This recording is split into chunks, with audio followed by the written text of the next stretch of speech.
Hello guys and welcome back to MS Tech Tutorials, and in today's video I'm going to be going over how to fix GTA 5 crashing without an error message.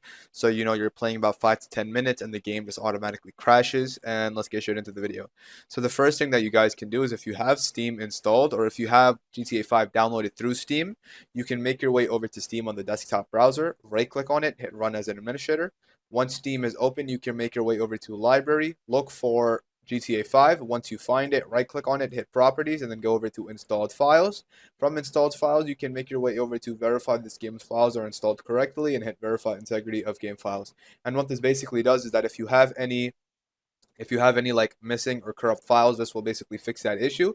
And then once you hit that, you can go ahead and hit X and then go over to Steam in the top left and hit exit, because this will almost like restart Steam. So you can go over to, or once Steam is restarted, you can open it back up, and then you can go over to GTA 5 and start it and check to see if that fixes the issue. The second method you guys can do is on Epic Games Launcher. If you haven't downloaded through Epic Games Launcher, just look for GTA 5, hit the three dots. I don't have it installed right now, but hit the three dots and just go over to manage and then hit verify files. This is like the Steam equivalent. And yeah, once you do all of these steps, you guys should be good to go. You can always restart your PC to check if that fixes the issue as well.